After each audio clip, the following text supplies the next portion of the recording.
Gente, aqui quem fala é o Dani. E é semana de Halloween, mesmo que vocês devem pensar assim, nossa, esse canal é Halloween o ano inteiro.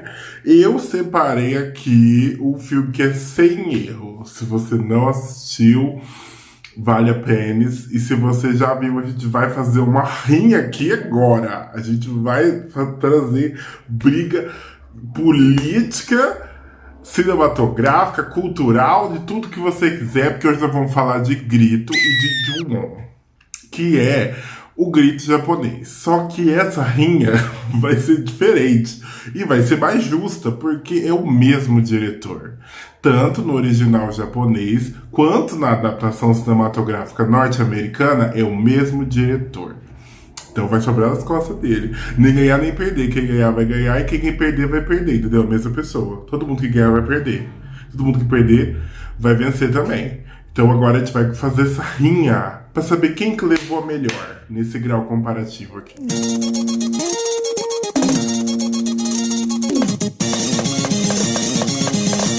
Takashi Shimizu, ele fez o hit dele. Eu acho que ele ficou rico aqui. Eu não sei, eu acho. Porque, ó, antes da gente comentar sobre todos os aspectos, eu preciso falar do aspecto comercial. Que é pra justificar por que fizeram. Aí você vai falando, que fizeram, saber? Foi o seguinte, a versão norte-americana de O Grito, a japonesa eu não achei. O Ju-on, que foi o primeiro filme, ele foi uma ideia de uns curtas ali que o Takashi Shimizu fez.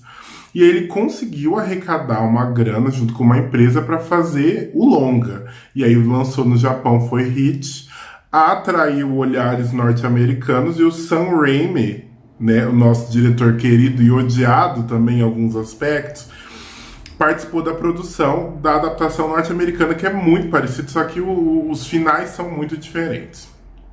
E já foi feito pensando em continuação, então é bem diferente a pegada, né? Mas ele arrecadou nos Estados Unidos 110 milhões de dólares. Filme de terror. Isso a gente tá falando em 2004, gente. Bilheteria era muito diferente, porque o ingresso do cinema era muito mais barato. 110 milhões arrecadou só nos Estados Unidos. Isso eu achei uma informação no site Cinepop.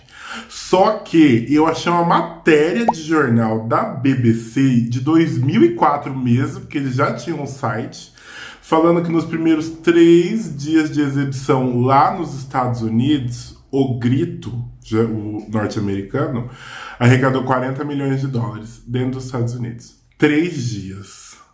40 milhões. Deitada no seu peito, às vezes parece uma japonesa. Então, quando as pessoas me falar, me fala um filme de terror pro Halloween, que as pessoas me pediram. Já vou mandar. Do Grito? É o grito da Pink, da Pantera. Uau! É o grito da Pink, da Pantera! O Grito, gente, e de fato é muito bom. Só que eu assisti os dois.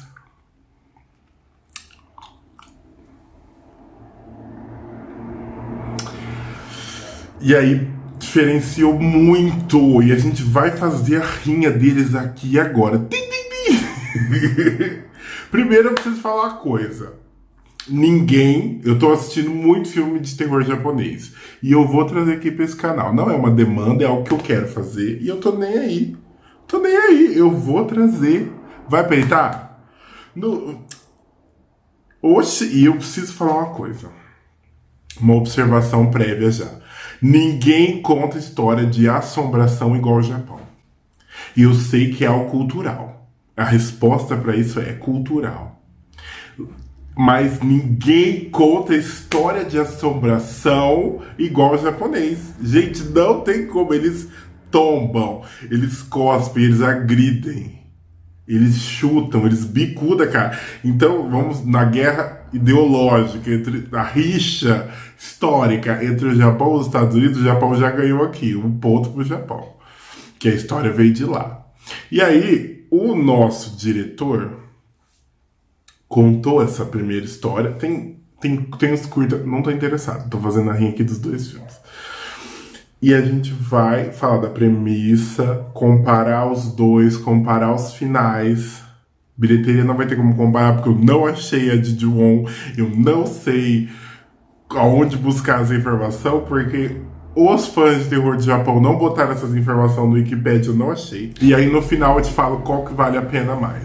Mas vamos começar pela história. É a mesma dos dois filmes? Quase. Então, bora salir. Vou começar pelo Ju-On, o primeiro filme do Japão, que saiu ali em 2003. O que conta a história? Esse filme é baseado todo numa lenda japonesa, uma crença popular. Quando a pessoa morre num lugar movido a raiva, a ódio, cria-se uma maldição. E aí o local ali, onde essa pessoa foi de raça de celebration, fica amaldiçoado. Isso é uma crença, segundo, né, a mitologia do filme. Eu não fui lá perguntar. E aí a gente acompanha esse filme, Ju-On, contando capítulos de histórias envolvendo a casa, que são histórias que se entrecruzam, mas que são de pessoas tendo contato com essa maldição dessa casa. E aí essas narrativas se cruzam com a da Rika, que é a nossa protagonista, né? Que o capítulo dela é o que entrelaça todos esses outros, que é alguém que foi designada do serviço social para ir lá prestar auxílio para uma idosa que está na casa. E como isso se dá?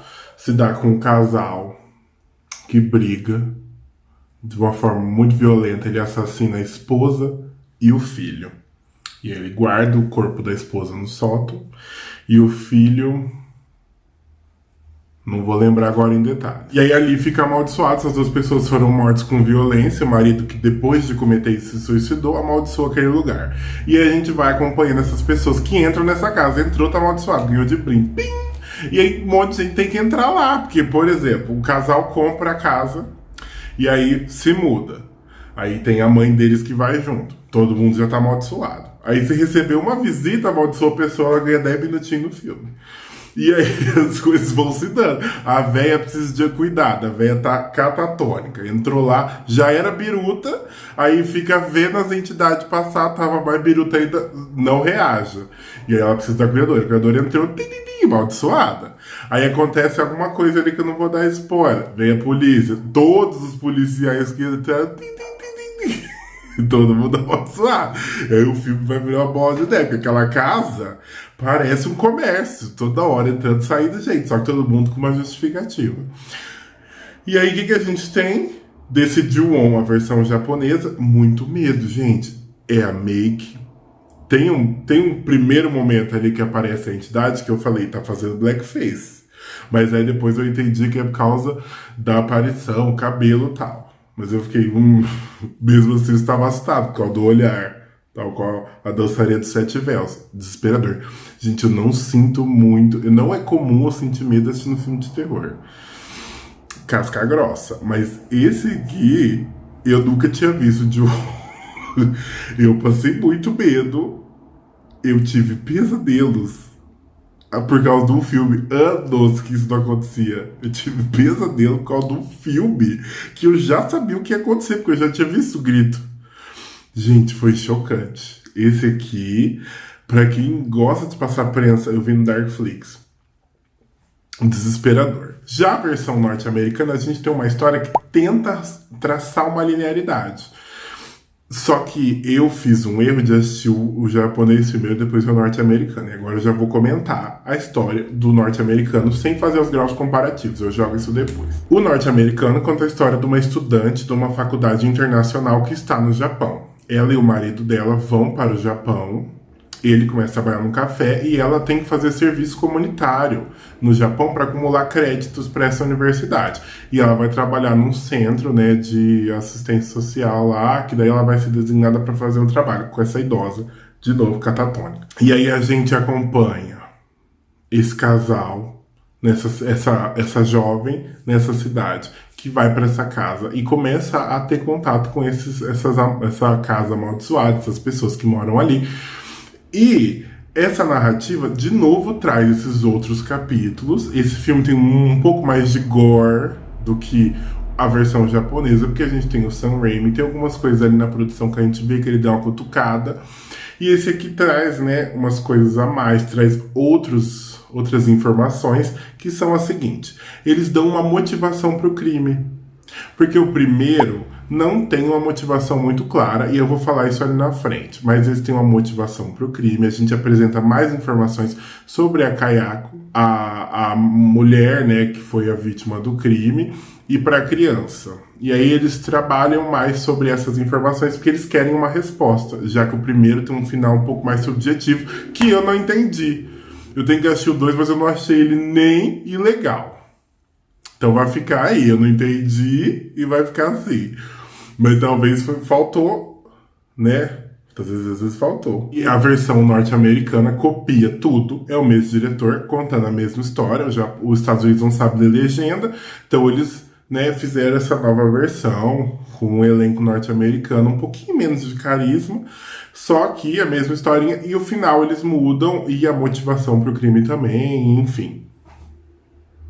Essas informações, mesma coisa. E aí o que a gente tem aqui? A crítica do filme. O primeiro filme é nitidamente uma crítica à misoginia. Porque a mulher primeiro, a gente já tem uma observação, nem morta ela tem paz, que ela foi assassinada violentamente pelo marido num surto, ele ainda mata a criança. Essas imagens são... O norte-americano recria isso, eu não consegui ver, tipo, pular. Eu já tinha visto no passado, me traumatizou. Aí eu lembrava um pouquinho, tô vendo uma puladinha. E aí era uma crítica a essa misoginia, a morte dessa mulher violentamente e ela assombrando as pessoas com esse espírito de que isso não vai embora. Isso cria-se uma maldição. Porque ela morreu vítima de um ato de violência, tirou a vida do próprio filho, o filho vê a mãe ser assassinada, e isso vira uma maldição, porque isso é como se fosse uma infecção na sociedade, e isso vai deixar marcas em todas as pessoas. Então é uma grande crítica a isso, e o filme deixa isso no ar, esse aroma. Tem toda essa mitologia, né, por trás, a questão da entidade e tal, mas em suma é isso. A versão norte-americana, ela tenta ir para isso, só que ela vai justificar. E aí, quando começa a explicar muito, o do Japão eu já vou adiantar que o final ficou tão subjetivo que eu não entendi. E olha, eu sou professor de arte. Eu gosto de coisas que a gente deixa a gente para expressar. Só que foi assim, ó. Eu falei... Eu exprimi significado, mas eu não sei se eu entendi, porque as lacunas que eu preenchi não casam tão bem com a narrativa completa. E a versão norte-americana explica demais. Dá informações ali, mostra uma coisa um pouco mais perturbadora. Eu acho também para aproximar, né, culturalmente dos Estados Unidos. E perde um pouco dessa crítica, entendeu? Porque dá uma motivação, dá uma razão pro assassino, pro homem ter aquele ato de raiva, de fúria e assassinar a Kayako, assassinar o Toshio, e acontecer todo aquele ato. Então, perde um pouco da crítica também, essa áurea dessa explicação. Aí, óbvio, fica mais norte-americano. Então, conseguiram deixar uma história que era porreta, bizarra, assustadora, matadora, assassina, contrabandista, terrorista, em uma coisa assim, norte-americana. Aí ficou... Por que se chama o grito? Porque ela tenta gritar por socorro. Lembra que eu falei que a crítica era essa? Não consegue. Porque ela foi destroncada inteira. Então ela desce toda quebrada porque ela tá destroncada. E é o grito porque ela fica... Porque ela não consegue gritar. E o Toshio, que também foi assassinado, segundo a versão norte-americana, ele foi afogado na banheira. A versão japonesa eu não me lembro mais, que eu vi muita coisa. Mas é também nessa pegada de tentar gritar, não consegue soltar o grito. Então o grito deles é... E aí a galera morre. Mas é por causa disso. A entidade. Agora vamos falar da questão das aparições. Kayako. Não tem como comparar, porque é a mesma atriz. Choque. É a mesma atriz. A Kayako do Japão e a Kayako do Japão também, só que da versão norte-americana, é a mesma. E as duas são perturbadoras. Só que a do Sam Raimi, que ele, né, ajudou na produção, que é a versão norte-americana, tem uns efeitos especiais um pouquinho melhor. Um pouquinho, pouca coisa. Mas as duas são muito interessantes. O elenco por si, já agora falando sobre o elenco por completo, gente, o Toshio é um fofo. Eu sei que ele é uma criança assustadora. Eles metem uma pancake na criança pra ela ficar branca, né? Passar lápis preto no olho pra ficar com o olho escuro. Na versão japonesa dá muito pra ver o lápis. Da versão norte-americana eles deram uma esfumada melhor. Mas ele é um fofo, gente. A criança é a coisa mais bonitinha. Quando ele aparece na casa pra assustar as pessoas, é uma fofura. Eu com certeza ia prestar socorro pra aquele menininho, com o joelho estoporado, com aquele gato preto lá pra cá. Nossa, com certeza absoluta. Mas assim, falando de elenco por completo, o Japão esmurra o elenco norte-americano. Eles têm uma atuação engessada. Eu não sei se isso é cultural. Quero muito ir para o Japão. É um sonho infantil isso. Mas eles têm uma atuação engessada, que daí eu não sei também se é igual aqui no Brasil, que tem ator brasileiro que vai fazer filme nacional que a gente vê que eles estão atuando. Não tem um pingo de espontaneidade, parece muito robótico, as falas são muito marcadas, daí perde a espontaneidade. E aí eu não sei se isso está acontecendo com eles lá, ou se eles são exatamente daquele jeito e é a espontaneidade japonesa. E aí isso às vezes me fica uma dúvida. Só que o elenco assim, de carisma, de servir atuação, expressão, eu sou muito fã da Sarah Michelle. Sarah Michelle Gellar é a protagonista da versão norte-americana e a Megumi Okina é a Rika, que é a protagonista da versão japonesa. A Megumi Okina esmurra a Sarah Michelle. A Sarah Michelle parecia um boneco de cera atuando e a Megumi assustada. Gente, a cena da Megumi, que faz, né, a Rika, na versão japonesa, encontrando a Kayako no final, gente, é desesperadora. É desesperadora, uma atuação muito boa. A Sarah Michelle encontrando a Kayako no final é broxante. Só que daí a gente tem, né, um final... Ai, meu Deus, o que vai acontecer aqui pra dar abertura à continuação, que daí finaliza o filme mesmo. Mas assim, é gritante. E fora que o elenco japonês, uma graça. Assim, uma galera belíssima. Desculpa, mas a mocinha, a irmã do dono da casa, deixa eu achar o nome dela aqui. Eu acho que é a Shuri Matsuda. Gente, ela é belíssima, ela é hipnótica. Ela virava de lá, é a mocinha da escadaria. Do banheiro, que rouba o chaveirinho dela. Gente, ela é belíssima. Eu fiquei estonteado. Aquela mulher, ela era muito alta, ela tinha um nariz perfeito e ela atuava bem. A cena dela do apartamento com o telefone, que delícia. E tem um policial, que é o Daisuke Honda, o detetive Igarashi, gente, que... Nossa, que saúde pra esse homem. Deus abençoa. Então, assim, já esmurrou. Aqui mais um ponto pro Japão.